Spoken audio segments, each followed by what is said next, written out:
Bueno, el día de hoy les quiero hablar sobre el tema de higiene. Les quiero decir que es muy importante que en casa también llevemos una buena higiene cuando manipulamos los alimentos, cuando los preparamos, los procesamos o almacenamos los productos para obtener un producto final, un alimento, un guisado, pues deben de cumplir con las normas prácticas de higiene.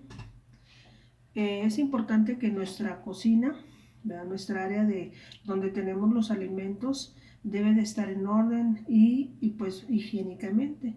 Ahí tenemos un ejemplo de una cocina mal organizada, sucia y pues bueno, después de limpiarla, ¿verdad? Va a quedar en unas condiciones mucho mejor en cuanto a higiene. Tales prácticas varían algo de acuerdo a las áreas y debe de reflejar la necesidad de la higiene en sí de las personas que cocinan, la necesidad de la higiene de las ropas, el calzado. Ahorita con el problema que tenemos del coronavirus, ¿verdad? Pues tenemos que dejar el calzado de preferencia a la entrada de la casa, pero siempre es importante, no nada más por este virus, ¿verdad? En general, siempre tenemos que tener mucha higiene en nuestra área donde preparamos los alimentos. También se debe de asegurar la protección frente a las contaminaciones, que puede ser por cabellos, objetos usados a la hora de manipular los alimentos como botones, bisutería. Y es importante el lavado y cuidado de las manos. El éxito del control de infecciones ha sido debido en gran parte a la atención puesta en el individuo como primera fuente de diseminación de infecciones. Es sabido que el lavado de manos causa una significativa reducción de la aportación de microorganismos en las mismas. También se sabe que el lavado de manos produce una reducción de morbilidad y mortalidad por infecciones. Y bueno, una cocina muy sucia que pues no debería de estar así, ¿verdad? Por lo que estamos hablando. Al lavarse las manos se reduce el número de microorganismos infecciosos que están en las manos, se reduce la frecuencia con los que los usuarios se enferman o se mueren por haberse infectado. Y bueno, tenemos aquí el caso de una persona enferma, ¿verdad? Pues ¿qué va a pasar? Si nosotros no nos lavamos las manos adecuadamente, manipulamos alimentos, contaminamos el alimento, la persona va a consumir este alimento y finalmente esa persona pues va a enfermar. Desafortunadamente la piel no puede desinfectarse tan profundamente y por lo tanto las manos son un medio de difusión de microorganismos potencialmente importante. Tal distribución o difusión puede implicar la transferencia microbiana de las manos al alimento o un alimento otra vía manual. En consecuencia, debe de tenerse sumo cuidado para asegurarse que la transmisión por estas rutas se reduzca al mínimo. El lavado convencional y completo de las manos con agua y jabón, elimina su flora esporádica, es decir, los microorganismos, sobre todo bacterias incorporados temporalmente del entorno. La higiene personal, hay que procurar que el personal o mismo estamos hablando de un ama de casa, adopte una actitud tal que el lavado de manos se convierta de hecho en una respuesta automática ante ciertas situaciones. Así las manos y las muñecas se lavarán completamente antes de iniciar, ¿verdad?, el trabajo, en este caso de preparar un alimento, antes y después del almuerzo y del bocadillo, después de hacer uso de los servicios sanitarios, al cambiar de actividad en el área de trabajo, cuando estamos hablando en trabajo, pero si es en casa, ¿verdad? Igual nos fuimos a hacer otra cosa y regresamos a continuar haciendo la comida y volvernos a lavar las manos. Al salir y retornar, ¿verdad? Por cualquier razón, en el caso del área del procesado de los alimentos. Además de lavarse las manos, debe de limpiarse las uñas siempre que se abandonen los servicios sanitarios y cuando las manos se hayan ensuciado en exceso. Para facilitar esta operación, las uñas deben mantenerse cortas y limpias. Debe de disponerse de cepillos de uñas que se mantendrán en buenas condiciones y cuando no se usen se conservarán tan limpios y secos como sea posible. También se recomienda su desinfección diaria con hipoclorito. El lavado clínico de manos, bueno, vamos a ver las características, es una duración de 15 a 30 segundos, que es lo que nos están recomendando ahora últimamente, estamos lavando las manos, ya sea el lavado clínico de manos o el uso en casa.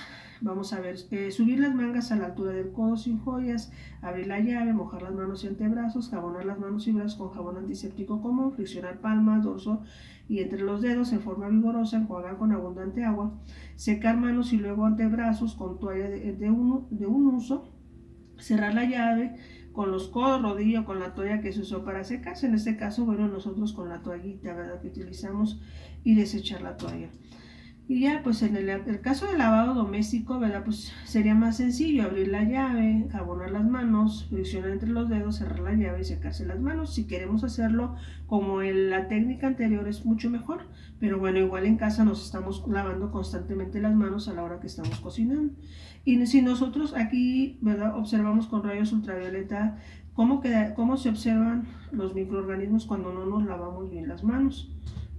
Los jabones y cremas bactericidas en muchas ocasiones es perfectamente conveniente el lavado regular de las manos en agua caliente con jabones no medicados que por supuesto se dosificarán en forma líquida o pulverulenta. Incluir un bactericida en la solución de lavado, disponer de un baño desinfectante de manos en el que se introduzcan estas. Una vez lavadas, con estas medidas hasta las bacterias residentes disminuyen mucho. Las bacterias residentes son las que tenemos ya en nuestro organismo, en nuestra piel más bien, y que ahí viven, ahí residen y que son difícilmente de eliminarlas. El secado final de las manos será con toallas de papel desechables o con secadores del aire caliente, si bien los últimos necesitan de un buen mantenimiento. Bueno, ahora el empleo de guantes. Cuando están nuevos y en buen estado son convenientes, pero con demasiada frecuencia están tan gastados que su superficie se hace áspera, porosa y hasta se rompe, así son un peligro. Que una ayuda, ya que pueden albergar un gran número de bacterias en sus superficies dañadas. Al reutilizar los guantes se lavarán y se desinfectarán regularmente tanto externa como internamente y se desecharán cuando se deterioren. Aquí el problema de los guantes es que dan un falso sentido de seguridad si se piensa en ellos como una alternativa al lavado frecuente de las manos. Sin una buena supervisión, los guantes se convierten en un medio de contaminación cruzada. Entonces hay 3 tipos de guante que se usan en los ambientes clínicos. Cada tipo se utiliza en distintas situaciones como los guantes quirúrgicos, los de examen de un solo uso, los guantes lo que son utilitarios o domésticos, que estos terceros son los que podremos utilizar en determinado momento. El cabello humano es a menudo también el responsable de las quejas por materias extrañas en los alimentos, lo que puede evitarse mediante el empleo de un cubrecabezas o un gorrito. Y conviene recordar que el hombre pierde al día más o menos 100 cabellos en la cabeza, lo que debe de cubrirse convenientemente. y, y pues esto nos puede traer muchos microorganismos patógenos. Bueno, hay otras malas prácticas o hábitos que el personal debe de evitar. Entre ellas, las más molestas y peligrosas son obviamente el escupir, el fumar, el comer dulces, el masticar chicle, y todas esas están prohibidas.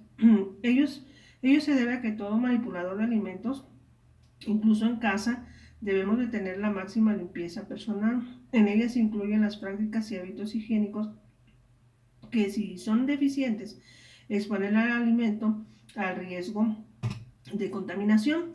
El contacto con los labios durante el acto de fumar también eso ya es un medio que podemos contaminar. Se debe de prohibir, y pues en casa igual, no estar fumando y preparando alimentos. También es bien conocido que toses y estornudas, y también, ¿verdad? Entonces eso también es estornudar, toser arriba de los alimentos, pues estamos contaminando. Existen otras prácticas igualmente indeseables, no solo estéticamente, sino porque posiblemente diseminan microorganismos por los alimentos. Las superficies que contactan con ellos, entre ellas citaremos, por ejemplo, el chuparse los dedos, el limpiarse los dientes con las uñas, el hurgarse las narices. Personas con alguna de las afecciones, ¿verdad?, que tengan algún problema de alguna infección, no preparar alimentos hasta que se declaren libres de infecciones.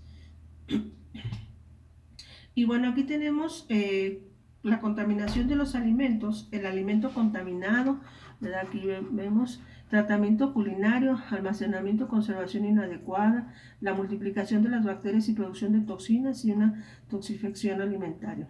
Entonces, si es directamente la contaminación del alimento, el alimento procede de un animal enfermo o portador, carne, huevos, leche, etc. Los alimentos reciben gérmenes de los manipuladores o enfermos. ¿verdad? O portadores. Los alimentos son contaminados por gotitas respiratorias procedentes de manipuladores o de otras personas. La contaminación por gérmenes del intestino del propio animal o presentes en el suelo y tierra de labor. Indirectamente puede ser de las excretas, basuras, ratas, ratones, animales domésticos, insectos, de excretas y abonos naturales, aguas sucias no potables, riego de hortalizas, criaderos, moluscos, hielo, agua de los establecimientos alimentarios, el polvo, barrido en seco, utensilios contaminados en la industria, el comercio, en las casas, los establecimientos de comida, el contacto con otros alimentos contaminados, malas condiciones de transporte, almacenamiento y manipulación. Y todo esto nos van a llevar a un alimento contaminado.